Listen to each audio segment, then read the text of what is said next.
First, how enzymes work. Enzymes are biological macromolecules, mostly made of proteins, and they act as catalysts in living systems. The main job of enzymes is to speed up chemical reactions without being used up or changing the reaction itself. Essentially, enzymes help our cells get reactions done faster and more efficiently. Enzymes work by lowering the activation energy. This energy is the barrier that must be overcome for a reaction to start.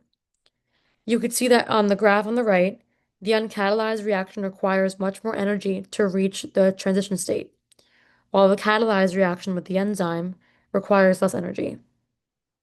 This is what allows reactions in living systems to happen millions of times faster than they would by themselves without an enzyme.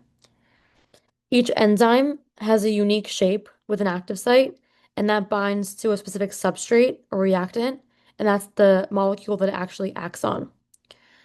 The lock and key model is an example of a form for an enzyme that shows that the enzyme's active site fits substrate perfectly. And the other model, the induced fit model, shows that the enzyme can adjust its shape to hold substrate more effectively. Once the reaction occurs, the enzyme releases the products and can be used up again. This is a key identifier of enzymes, their reusability. In short, enzymes are very precise, they're usable catalysts, and they control the speed of life's reactions. They're used for reactions such as food digestion and copying DNA.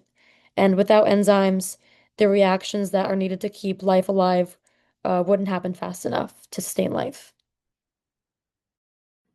The Michaelis-Menten equation refers to a model of enzyme kinetics describing how the rate of an enzyme-catalyzed reaction depends on the substrate concentration. It operates under the steady-state assumption, which means that the concentration of the enzyme-substrate complex is assumed to remain constant over time, so the rate of formation is equal to the rate of breakdown. Vmax refers to the maximum velocity, which is achieved when the enzyme is fully saturated with substrate. Km, or the Michaelis constant, tells the concentration of substrate that is required to yield a velocity at half of the maximum value. As the substrate concentration increases, the reaction velocity increases as more substrate is binding to the active sites. The graph here displays reaction velocity as a function of substrate concentration for an enzyme obeying Michaelis-Menten kinetics, and it shows that the maximum velocity is approached asymptomatically. Variations in Km, or Michaelis constant, can also have consequences in vivo, as shown in the cases of ethanol sensitivity. Most people have two forms of aldehyde dehydrogenase, a low Km mitochondrial form and a high Km cytoplasmic form. However, in individuals with ethanol sensitivity, the mitochondrial enzyme is less active. Therefore, acetaldehyde is processed by the cytoplasmic form of the enzyme, which has a higher Michaelis constant correlating to a lower affinity and therefore requires a greater concentration to achieve catalysis. Therefore, less is converted into acetate, causing excess acetaldehyde to escape into the bloodstream, leading to facial flushing and tachycardia. Ways to calculate the Michaelis constant are Km. Km represents the substrate concentration at which the reaction rate is half of its maximum velocity, or Vmax. It's an important value because it gives us insight into how strongly an enzyme binds to its substrate. The lower the Km, the higher the enzyme's affinity for that substrate. So one common way to determine the Km is by using the Michaelis-Menten equation, which relates the initial reaction velocity to the substrate concentration. If you look at the image on the right, you'll see that the Km value has been isolated directly from the Michaelis-Menten equation. This rearrangement shows how Km is dependent on the values like reaction velocity, substrate concentration, and the maximum velocity. Below that, the Lineweaver-Burke plot, also known as the double reciprocal plot, provides another approach. It's derived by taking the reciprocal of the Michaelis-Menten equation, and it gives us that straight line relationship, making it easier to extract the Km and Vmax values from the data. This equation becomes 1 over V naught, which equals Km over Vmax, times 1 over the substrate concentration plus 1 over Vmax.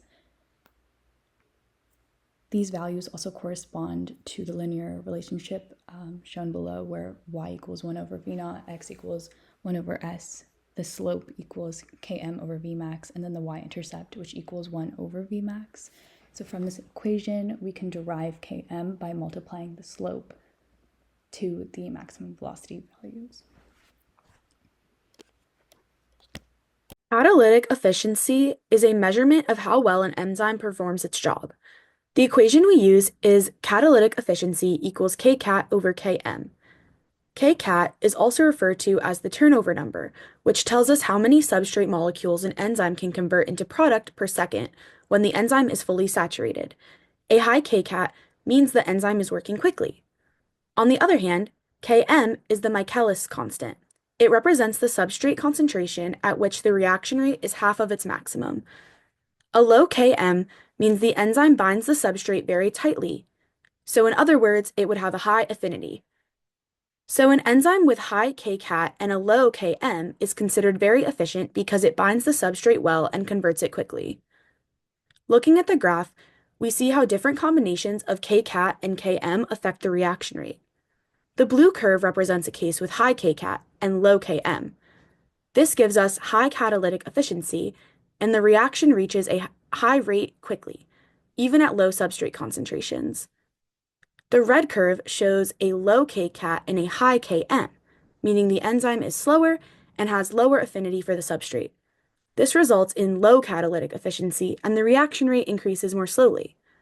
So overall, the higher the catalytic efficiency, the better the enzyme is at working quickly and effectively, even when the substrate is scarce. Now let's talk about enzyme inhibitors, what they are, and how they affect kinetic constants like Km and Vmax. So inhibitors are molecules that slow down or stop enzyme activity. Some bind irreversibly, forming a permanent bond with the enzyme, like for example, aspirin to the COX enzyme, which is involved in inflammation. And others are reversible, meaning that they can bind and unbind. There are three types of reversible inhibition. We have competitive. We have made a little chart here. We have competitive, uncompetitive, and non-competitive, and each one affects enzyme kinetics differently.